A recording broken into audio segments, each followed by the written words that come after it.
दोस्तों चीन पर ऐसी क्या नौबत आन पड़ी जो यूएन की भरी सभा में चीन रोने लगा। आपको बता दें चीन ने अब भारत और अमेरिका जैसे देशों से भी गुहार लगानी शुरू कर दी है। भारत ने पहले तो टिकटॉक जैसी बड़ी कंपनी को बैन किया और अब भारतीय सैनिकों ने चीनी सैनिकों को भी धूल चटाना शुरू कर दिया है, जिसके बाद चीन घुटनों पर आ गया है और यूनाइटेड नेशन में एमटीसीआर के लिए गुहार लगा रहा है। दोस्तों चीन का टारगेट भारत को एमटीसीआर के लिए मनाना था, लेकिन ऐसा कुछ भी नहीं हुआ। दोस्तों एमटीसीआर से चीनी सैनिकों को मदद मिल सकती थी, लेकिन एमटीसीआर में भारत के पास वीटो पावर मौजूद है और ये बात पूरी दुनिया अच्छे से जानती है। और भारत ने जिस तरह से चीन के सभी बिजनेस को भारत में ठप करने का ऐलान किया है, उससे चीन पूरी तरह बौखला गया है। दोस्तों इंडियन आर्मी ने ऊंची चोटियों पर कब्जा करके चीन को सीधा संदेश दिया है कि अब भारत किसी भी हमले का इंतजार नहीं करेगा और अगर चीन की ओर से कोई भी हमला किया जाता है तो उसका मुंह तोड़ जवाब दिया जाएगा।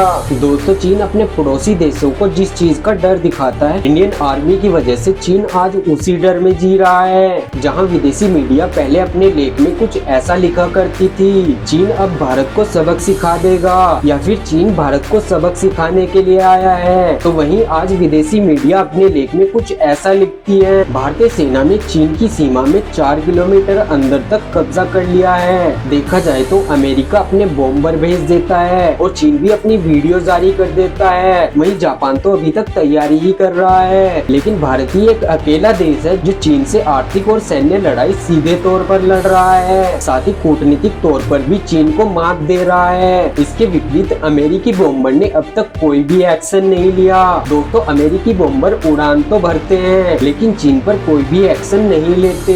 इसके विपरीत भारत ने एक्शन लेना शुरू भी कर दिया है, जिसकी वजह से जिनपिंग का डर यूनाइटेड नेशन में दिखा। दरअसल दोस्तों हाल ही में संयुक्त राष्ट्र संघ की सभा को संबोधित किया गया, जिसमें प्रधानमंत्री मोदी ने संदेश दिया पूरी दुनिया हमारा परिवार है। तो वहीं जब शी जिनपिंग की बारी आई तो उनके शब्द रोने वाले थे। ऐसे में वे अपने भाषण से बिल्कुल भी एक ताकतवर नेता नहीं नजर आए। भाषण के दौरान जिनपिंग ने कहा किसी भी एक देश के पास पूरी ताकत नहीं होनी चाहिए और कोई भी एक देश सभी देशों के फैसले नहीं कर सकता।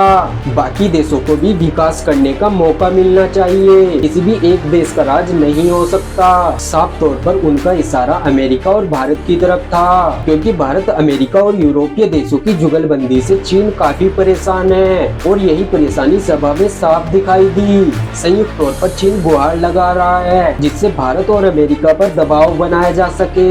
बाकी चीन को ये बात अच्छे से समझनी चाहिए, जो आज चीन की हालत है उसके लिए सिर्फ और सिर्फ चीन ही जिम्मेदार है। उसकी विस्तारवादी नीतियों से काफी देश परेशान है और दोस्तों इसीलिए आज ये सभी देश साथ खड़े हुए हैं। लेकिन इसके पीछे भी चीन का पूरा टारगेट एमटीसीआर पर था और इसीलिए चीन सभी के सामने रोने का दिखावा कर रहा है ताकि भारत उसे एमटीसीआर में वीटो दिला सके। लेकिन दोस्तों चीन के ऐसे नाटक को भारत अच्छे से जानता है और चीन की इस हरकत पर आपका क्या मानना है, नीचे हमें कमेंट बॉक्स में लिखकर बताएं। और ऐसी ही नॉलेजफुल वीडियो और देखने के लिए हमारे नॉलेज ट्यूब हिंदी चैनल को सब्सक्राइब करें। हम मिलते हैं आपसे नेक्स्ट वीडियो में।